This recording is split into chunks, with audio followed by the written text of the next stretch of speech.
Hey guys, today, or actually over the next couple days, I'm going to be building the drip irrigation grid on top of the bed. So let me show you what I've done so far, and then I'll walk you through some of the supplies. So right here I've got the reclaimed water that I ran all the way to the bed, and then I brought it up with a shut-off valve, and I connected it to my controller that also controls my lawn irrigation, but it's on a separate zone, so I'll be able to control this area completely independently. And what I've done is basically this is a 3/4 inch PVC elbow, the reclaimed water 3/4 inch pipe. This is a slip ball valve for PVC size 3/4 inch pipe here, and this is a PVC slip 3/4 inch adapter to a male hose thread, and this right here is what allows me to connect the head assembly that I've purchased from Drip Irrigation or Drip Depot. So right here, the first part of the head assembly, I'm skipping the timer because I already have a timer over there by my it's mounted to the side of my house to control the irrigation. Right here is the backflow preventer. Let me see if I can take it apart and show you. Well, I've got to do it one-handed, holding the camera in my hand. This is the backflow preventer. It's a pretty small piece actually, but it's very necessary. Here's the backflow preventer. So I'll go ahead and screw that on. I've already flushed the system, so I'm not worried about that. This is an inline filter, very necessary to keep your sprinkler parts debris free, and you can simply just disconnect it from the head assembly, and you can take the actual filter part out and spray it off if you need to, or you can replace it when the time comes. So I'm just going to thread that right there onto the backflow preventer.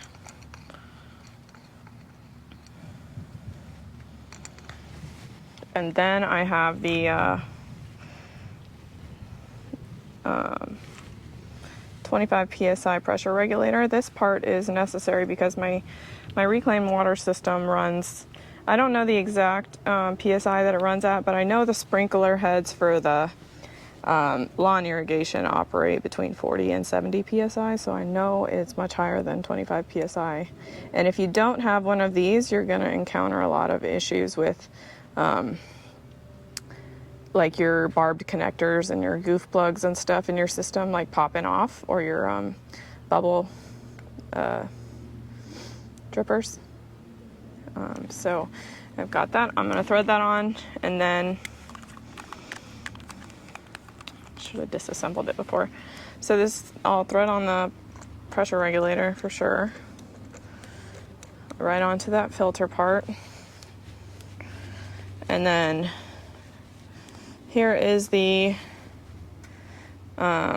this is just the adapter that, makes it so that you can connect a hose thread, a standard hose thread 3/4 inch to, this would be like a barbed connector for the 1/2 inch main line that I'm doing.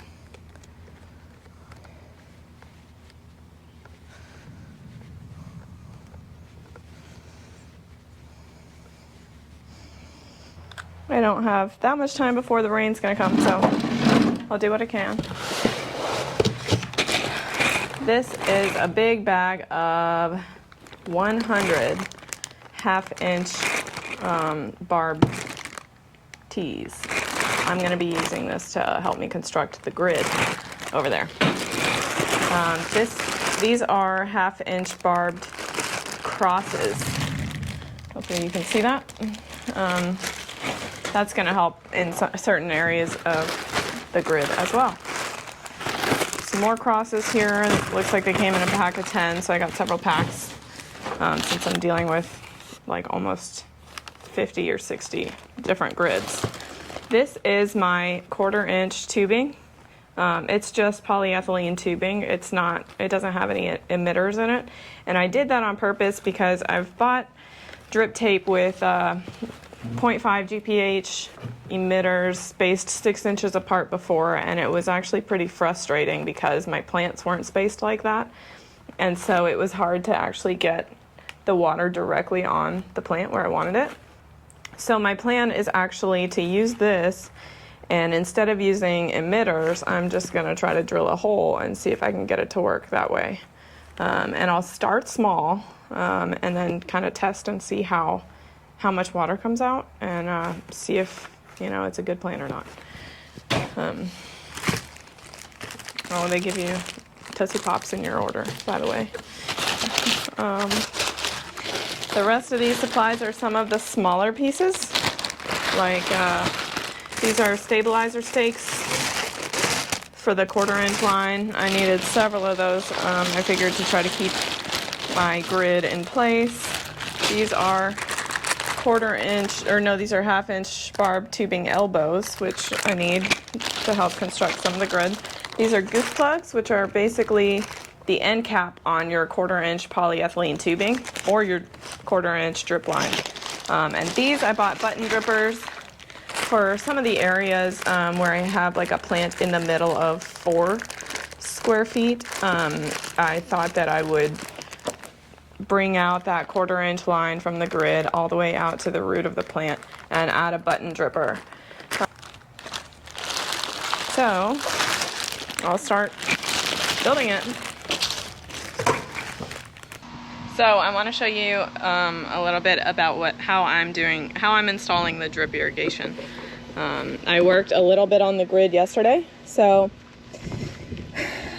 yesterday I walked you through this whole head assembly right here, and I've gone through and connected basically my first 3 rows of the grid.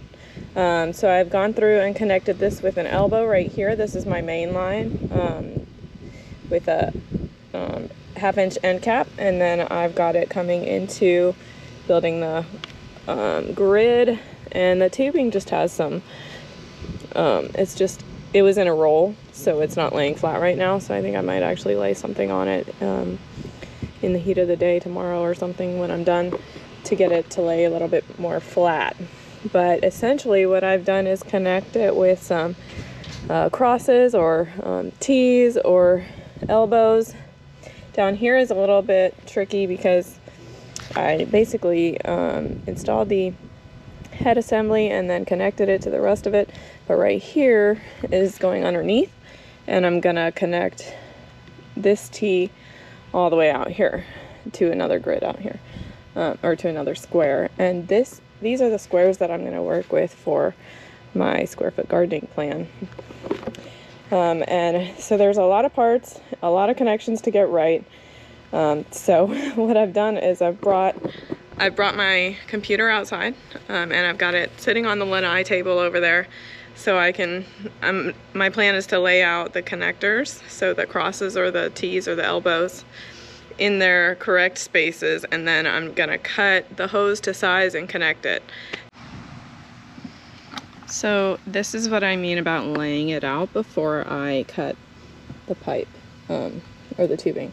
So this is going to connect to this T over here underneath, and then this will connect to this will connect to this, and so on. I'll be creating these grids. This square right here is going to have 16 plants, so I decided I wanted to make sure that the middle ones get enough water, so I'm actually kind of splitting it in half so I can make sure those middle ones get enough water. Cut that, connect it. It's a little hard to keep the soil completely out of all the fittings, so I plan to do a flush at the end before I close it off. I'll leave a spot open at the very, very end. But this is gonna take me a while.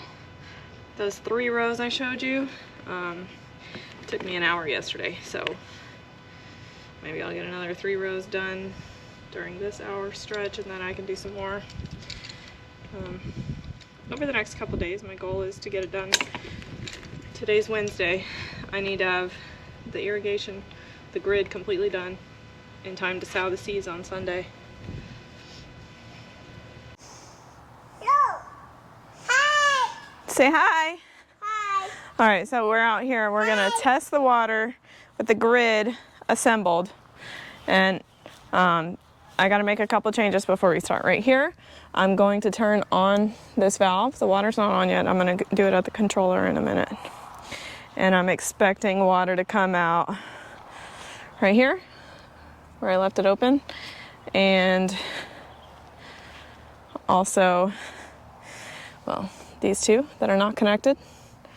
So it'll come out here and here. And I wanna make sure to keep this shut so the water doesn't all go in my neighbor's yard.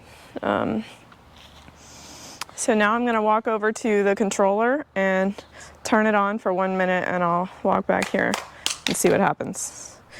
And kids, you better stay put. Mommy. All right, this is the moment of truth. I'm looking for zone 5. I'm just gonna turn it on for 1 minute. I'm gonna turn it to manual 1 station. I'm gonna flip this to run, and then I'm literally gonna run over there and see what it looks like, and fingers crossed.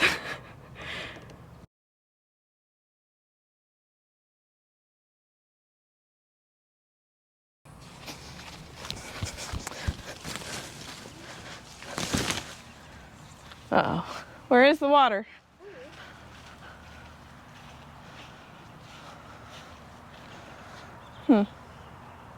Oh, there it goes. Just a little slower than I thought. It should come out here too. Oh, there we go. Woohoo! Hey guys.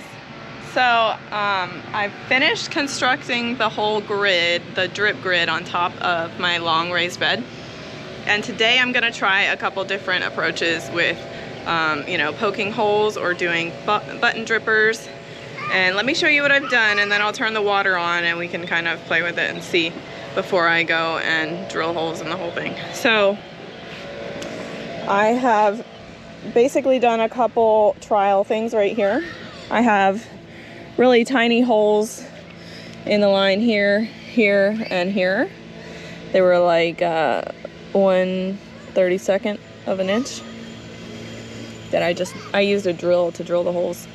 And over here I used the next size up drill bit that I had, even though there's a lot in between, and that was like 1/8 of an inch hole that I drilled, and there's like maybe 6 or 7 in there to kind of to wet this square.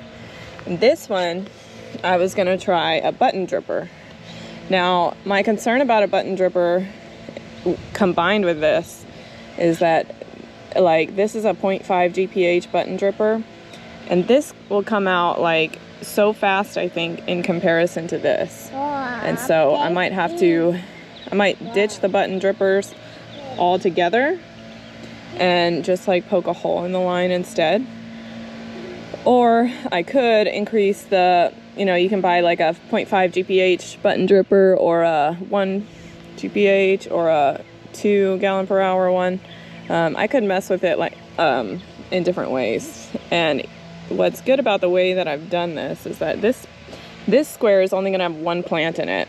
I think it was gonna be Brussels sprouts, if I remember correctly. And so I was gonna route it and point it straight at the plant. And if I hate the button dripper, I can either swap to a different size button dripper, or what I can do is cut it off, put a goof plug, and then drill a hole to make it holes like the rest of the grids. So I've kind of left my options open. I think it's kind of a trial. We can just figure out what works. I didn't want to do, like, I have over 360 plants going in this raised bed, and the thought of doing 367 button drippers or lining up the roots with drip line that had like 6-inch spacing emitters was just like way too much. It seemed like way too much, and I didn't want to do it. So let's go over to the controller. We'll turn it on, and I'll come and show you what it looks like. All right, I guess I'm gonna have to wait, or you know what? who cares? I have 6 minutes remaining, 5 minutes remaining on the lawn irrigation for zone 4, but I'm just gonna turn it off. And we'll do a manual 1 station. I'm working with zone 5, so I'm gonna turn my controller to zone 5. I'm gonna do it for 2 minutes so we have enough time to actually look at what's going on and play with the valve. And then I'll turn this to run. And I just saw it turn on. I'll just run back over here and I'll show you what it looks like with those drilled holes. So this obviously is a lot of spray, more than I want. But so I've only poked the holes. Those are the only holes in the whole setup right now. And so I think that if I were to drill the holes through the whole grid, we wouldn't see quite so much spray. But let's get a closer view at the button dripper. You can see it. You see it dripping, drip, drip, drip, drip, drip. And then I think if I turn this, I should be able to control the flow a little. Well, that's all the way off. I don't want to turn it all the way off, but you know, maybe, maybe we'll wait a second and see if that changes, or, It's not what I was hoping for. I thought I was going to see a decrease in the spray.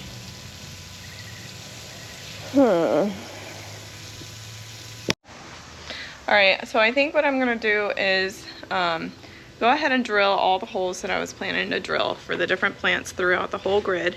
And then I'm going to do this experiment again.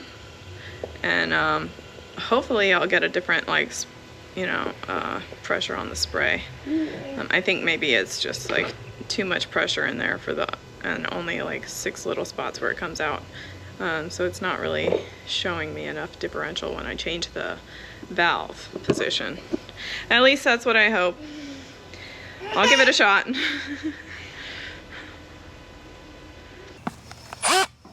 This is just like a really tiny drill bit. I think it's 1/32 of an inch. I'm gonna start small, see if I can, I'll test it with the water and see if I can control the flow a little bit by changing this valve from fully open to somewhere in between. Okay.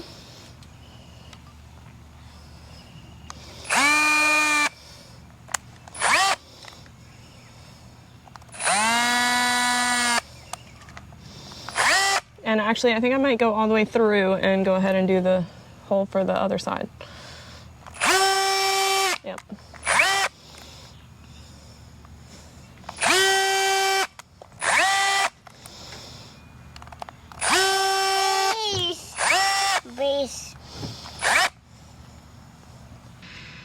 All right here, I'm gonna use my puncher to punch a hole.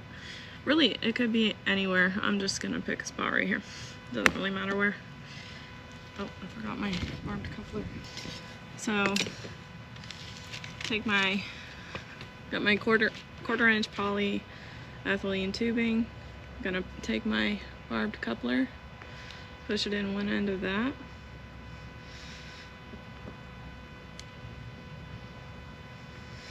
Until it's right there at the midpoint. And then I'll push it into that hole that I just punched. Do you hear that snap? And then basically my target is the middle of this square, but I'm gonna give it a little bit of extra room so I can wrap it with some stabilizer stakes. And then if I give it a little bit of extra length, then I have the ability to cut off that dripper if I hate it, or if I need to change it for some reason. And then I take my 0.5 gallon per hour button dripper, pop it onto the other end. And again, if this ends up being too slow of a flow rate for the time I'm going to run the system, I can just swap this button dripper out for a 1 gallon per hour or a 2 gallon per hour and get more flow. It's a little hard to push on.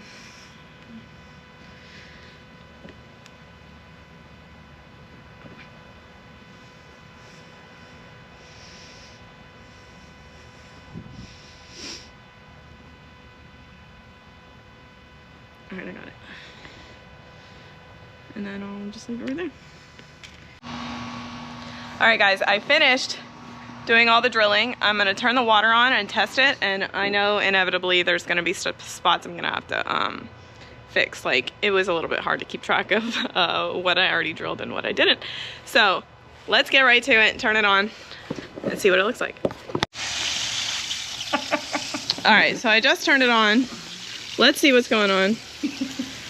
Oh my goodness, what mess have I created? Don't worry, we're gonna try some things to get it better, hopefully. Some of them, they don't really look that bad. Like, these are shooting out of the bed, which is obviously not what I want. So let's go and see if I can turn the shutoff valve a little bit so it's not fully open, and see if we see a change in the flow.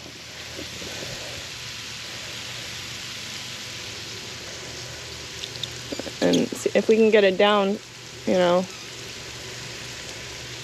that would be ideal. Oh yeah, look at that. Looks a little better. We've still got some, might have to come back in with some Flex Seal. Oh my god. This looks so crazy. Okay, maybe, I mean, that looks pretty good. I don't see anything shooting out over the sides with this setting. But let's see, you know, am I getting enough water in the squares, or where do I need to come back in with the drill? I think this looks really uneven. Like, I've only got like 2. I need to drill some more right here, even though there are holes. I'm not sure why it's like we're not getting flow there or something. Button dripper looks pretty good.